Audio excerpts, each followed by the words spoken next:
बिस्मिल्लाहिर्रहमानिर्रहीम। अस्सलाम वालेकुम। कहीं अनकहीं के साथ वजी अहमद सिद्दीकी आपकी खिदमत में हाजिर है। इमरान अहमद खान न्याजी की गिरफ्तारी की तैयारियां दोबारा हो रही हैं और उनमें तेजी आ गई है। इमरान ने 9 मई को अपने साथियों की मदद से जिस तरह पाकिस्तान के दिफाई इदारों के वक़ार को पामाल किया है, वो काम दुनिया भर में शायद ही हमारे किसी दुश्मन की हिम्मत हुई हो, जुर्रत हुई हो, कर सका हो। कोर कमांडर हाउस, जिसे जिना हाउस कहा जाता है लाहौर में, उसको जला देना, नजर आतिश कर देना और कलमा तैयबा पर डंडों से हमला और पाकिस्तान आर्मी के निशान के ऊपर उसकी बेहुरमती, उसके ऊपर पांव पटकना, ये सारी चीजें हमारे सामने आ चुकी हैं। अब जो कुछ हमारे सामने आ रहा है वो ये है कि इस वाक़े को जिम्मेदारों के खिलाफ आर्मी एक्ट के तहत कार्रवाई की जाए। तो हस्बे मामूल कुछ लोगों की इंसानी हमदर्दी और इंसानी हुकूक जाग गए हैं, यानी वक़ार मुल्क का और मुल्क की सालिमियत दांव पे लगी हो तो उस वक्त उनको ये हुकूक याद आते हैं। लेकिन सितम ये है कि ये हुकूक उस वक्त याद नहीं आते जब परवेज मुशर्रफ से लेकर कमर जावेद बाजवा तक जितने भी आर्मी चीफ थे वो शहरियों को ट्रायल कर रहे थे आर्मी एक्ट के तहत। लापता शहरियों को, जिन पर सिर्फ इल्जामात थे, दहशतगर्द शायद नहीं थे। मैं ये नहीं कह रहा, ये बात तो मुझे बता रहे हैं कर्नल इनामुर रहीम साहब। उन्होंने 25 अफराद की तरफ से एक writ petition Lahore high court में दायर की है और उस रिट पिटीशन में इन अफराद को जो लापता हुए थे मुख्तलिफ मौके पर, उनको आर्मी एक्ट के तहत तरमीम करके 2019 में पीटीआई की हुकूमत के तहत सजा दी गई। इनमें से अक्सर रिटायर्ड फौजी थे और इनमें से 7 अफराद को सजाए मौत सुनाई गई थी। लेकिन जब रिट पिटीशन दायर हो गई तो उस सजाए मौत पर अमल करना रोक दिया गया। इनमें मेजर सैफुल्लाह बाबर, कर्नल फैज़ रसूल, लेफ्टिनेंट कर्नल अकमल अशरफ और आम शहरी इदरीस खटक, डॉक्टर शहजाद असगर, आम शहरी खिज़र अहमद, आम शहरी मोहम्मद अकबर, आम शहरी मुश्ताक अहमद और इम्तियाज़ अहमद, ये सब लोग इस कानून के मौसर होने से कबल जो है अगवा किए गए और जब लापता अफराद में इनका शुमार हुआ और इस कानून को बनाकर मौसर करके दोबारा इनको सजाए की 7 अफराद को सजाए मौत और बाकी को उम्र कैद, या जो यानी 13 साल 14 साल इस तरह लोगों को कैद की सजाएं दी गई और इनमें ज़्यादातर सिविलियन थे। इस हवाले से कर्नल इनामुर रहीम का कहना यह था कि जब मुआहदा ताशकंद करके आए 1965 में और कश्मीर के हवाले से बहुत कुछ वहाँ हार कर आ गए ताशकंद की मेज़ पर 65 की जंग के हवाले से, तो यहाँ पर अयूब खान को समझ में आया कि कोई रद्द अमल होगा। तो उस रद्द अमल से निपटने के लिए उन्होंने आर्मी एक्ट में तरामीम की कि सिविलियन पर भी आर्मी एक्ट के तहत कोर्ट मार्शल और उनको सजाएं दी जा सकती हैं फौजी अदालतों के जरिए। 1962 का जो आइन था उस आइन के तहत इसमें तरामीम की गई। 1962 के आइन को जनरल यहिया खान ने उठाकर फेंक दिया, लेकिन आर्मी एक्ट में जो तरामीम 1962 के आइन के तहत की गई थी वो मौजूद रहीं। फिर इसी तरीके से जब भी मौका मिला इसको इस्तेमाल किया गया, इसको मौसर किया गया। जब मौका मिला तो इस कानून को जिंदा किया गया और कोर्ट मार्शल का कानून, जो यानी सिविलियन का कोर्ट मार्शल करने का कानून आर्मी एक्ट में जिंदा किया गया। जब आखिरी बार जब जिंदा किया गया तो 2019 में पीटीआई की हुकूमत ने किया और ये आइन के आर्टिकल 4, 9, 10 और 10A के बिल्कुल मुतजाद है। लेकिन अभी इस वक्त जो शख्स फौज के इदारों पर हमला करता है और किसी इस बारे में इंस्टिगेट करता है, ये तो सारे सबूत आ चुके हैं कि जाओ जीएचक्यू पर हमला करो, जाओ कोर कमांडर हाउस पर हमला करो। और इसमें यास्मीन राशिद और दीगर लोगों के नाम आते हैं। इन सब लोगों की वीडियोस आप देख चुके हैं कि कहाँ से आई हैं, कैसे आई हैं। तो बहरहाल ये कौमी वक़ार को पामाल करने के लिए ये ऑर्डर दिया और ये कानून इस हवाले से इन्होंने खुद, जब ये कानून मंजूर होता है तो इमरान खान कहते हैं कि दहशतगर्दों के लिए जो है सिर्फ एक ही तरीका है कि उनको मिलिट्री कोर्ट में ट्रायल किया जाए। अब उन पर ही इसका इतलाक हो रहा है। दहशतगर्दी और क्या चीज है? क्या है दहशतगर्दी? धमकी, मैं ये कर दूंगा, मुझे गिरफ्तार करोगे तो ये हो जाएगा। ये साफ वाज़ेह दहशतगर्दी है ना। और क्या चीज है दहशतगर्दी? दहशतगर्दी की और क्या तारीफ की जाए?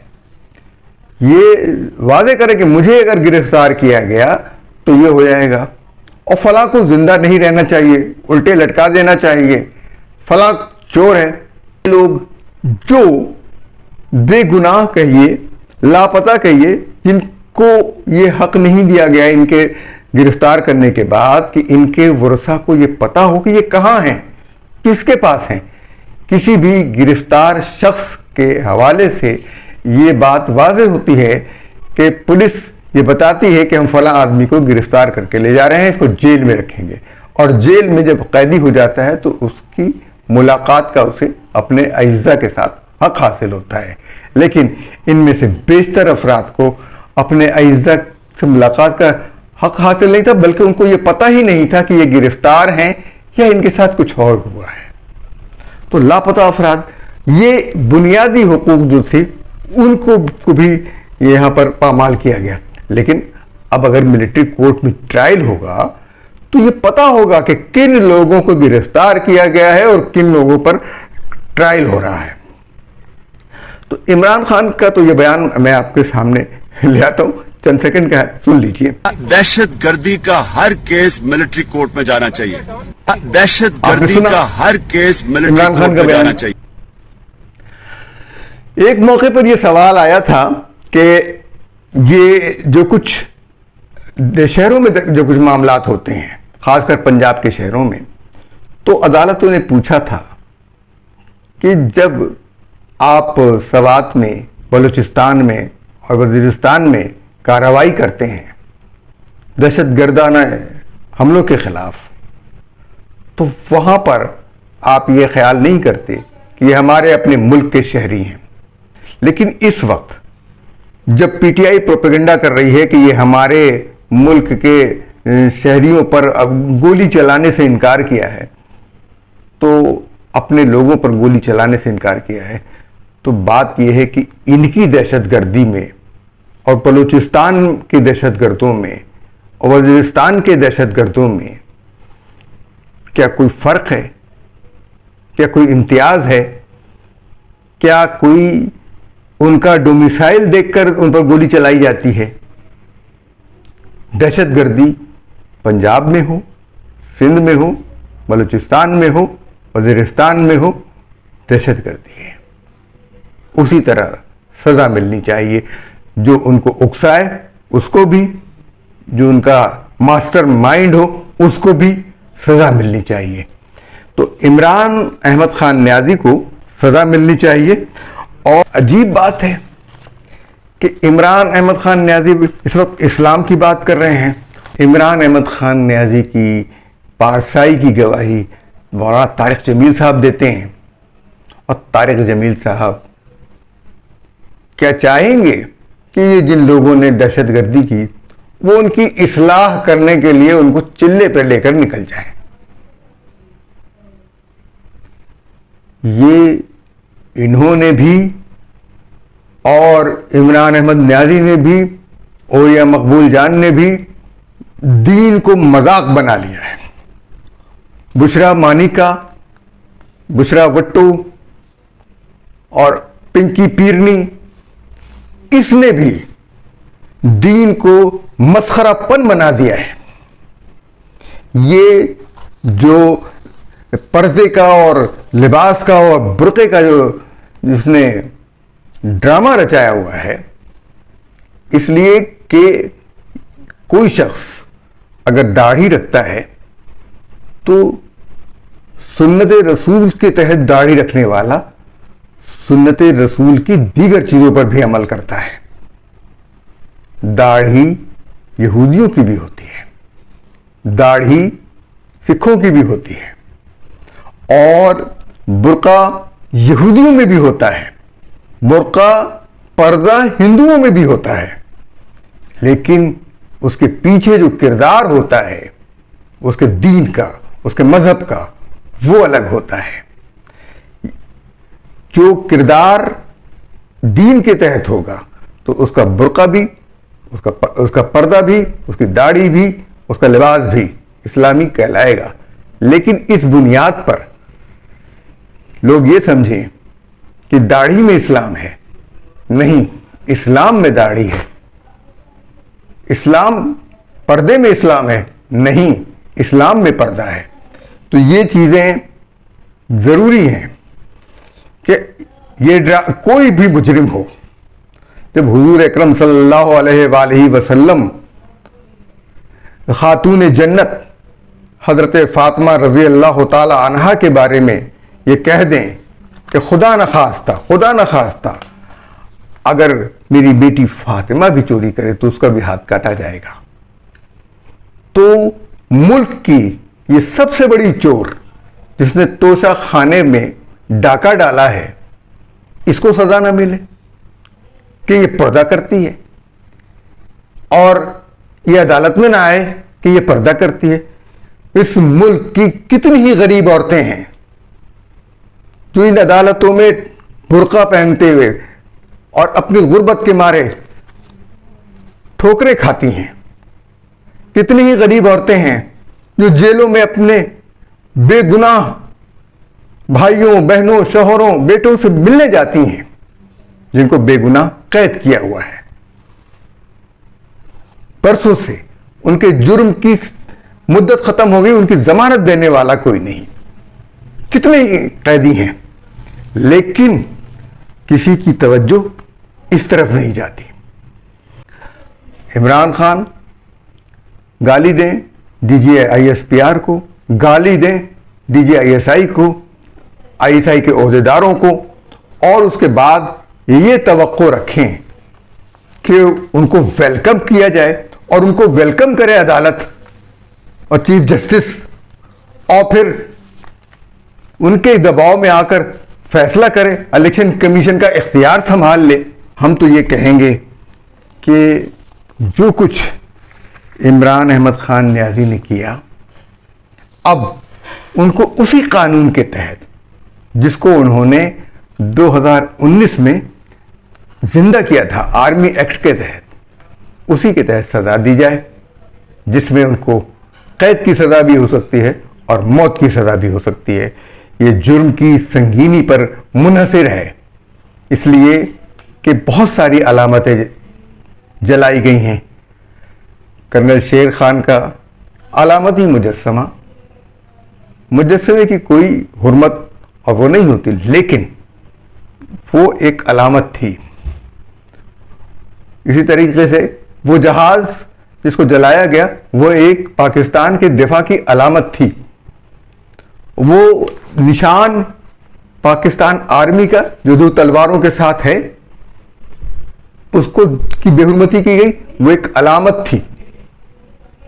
और किसके ईमा पर इन अलामतों को नुकसान पहुंचाया गया, उसको तो सजा मिलनी चाहिए। पता नहीं इमरान अहमद खान न्याजी, ये वीलाग आप देख रहे होंगे, उस वक्त गिरफ्तार हुए होंगे कि नहीं हुए होंगे।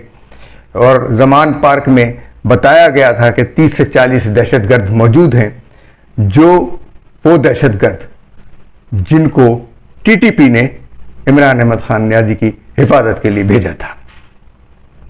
और ये तो कन्फर्म इत्तलात थी। इमरान अहमद खान न्याजी बहुत बड़ा गेम खेल रहे हैं और लोगों को जिनको चोर कह रहे हैं उनका सबूत उनको फराहम करना था। 4 साल वो हुकूमत में रहे, लेकिन वो सबूत नहीं फराहम कर सके। सिर्फ वो अपने मुकाबले पर जो बड़ी शख्सियात थीं, सियासी शख्सियात, उनको साफ कर देना चाहते थे। इस मुल्क के सबसे बड़े चोर, सर्टिफाइड चोर, जिसको बरतानिया ने गिरफ्तार किया मनी लॉन्ड्रिंग के सिलसिले में और उसकी रकम छीन कर पाकिस्तान को दी, तो वो हुकूमत सिंध को देने के बजाय जहां से ये चोरी की गई थी, जमीन का पैसा सुप्रीम कोर्ट में जमा करा दिया गया। और वो पैसा गया कहां मालूम नहीं, वो रकम है कहां मालूम नहीं। और वो रकम कहा यह जाता है कि वापस मलिक रियाज को दे दी गई। मैं ये सवाल करता हूं अदालतों से, आर्मी चीफ से, नेवल चीफ से, कि जिस शख्स ने बहरिया का नाम इस्तेमाल किया, उसकी क्रेडिबिलिटी इस्तेमाल की और उसको इस्तेमाल करते हुए उसने उन शख्सियात को पाकिस्तान की सियासत में आने में मदद दी जो पाकिस्तान के लिए दहशतगर्दी का सबब बनी। इमरान खान के नाम पर उसने पैसा पानी की तरह बहाया। अल्ताफ हुसैन के नाम पर हैदराबाद में यूनिवर्सिटी बना दी, उनके बाप के नाम पर। और फिर उसके बाद उसने वो रकम वापस ले ली। ये वो शख्स है जो पाकिस्तान में जराइम की सरपरस्ती करता है, तो आप इसकी सरपरस्ती क्यों कबूल कर रहे हैं? आप इसकी सरपरस्ती को जारी क्यों रहने दे रहे हैं? ये सारी रकम पाकिस्तानी अवाम की है, उनका खून चूसता है, उनकी रकम होती है जिसे वो सियासतदानों के हवाले कर देता है। इसलिए जरूरी यह है कि इसकी तमाम जायदाद, इसके तमाम प्रोजेक्ट बहक़ सरकार जब्त किए जाएं और उसका फायदा पाकिस्तान को पहुंचाया जाए। हुकूमत पाकिस्तान के खजाने में वो रकम आए, जो लोग बहरिया टाउन में रहते हैं उनको वो सहूलतें मिलें जो उसे मिल रही हैं। लेकिन ये सहूलतें मलिक रियाज के खजाने में नहीं जानी चाहिए। ये उसका पैसा नहीं है, उसने पाकिस्तानी अवाम को धोखा दे के लिया है। और इसमें इमरान खान न्याजी, अल्ताफ हुसैन और दीगर जो सियासतदान हैं उनको सोचना चाहिए और उनके बारे में भी इंक्वायरी होनी चाहिए, उनसे भी पूछताछ होनी चाहिए कि आपने मलिक रियाज से क्यों फायदा उठाया। हमारे इस व्लॉग के बारे में आपकी क्या राय है? आप तनकीद कीजिए, तबसरा कीजिए, तायीद कीजिए, इसे शेयर कीजिए, लाइक कीजिए और दूसरों तक भी पहुंचाइए। हमें इजाज़त दीजिए। अल्लाह हाफ़िज़।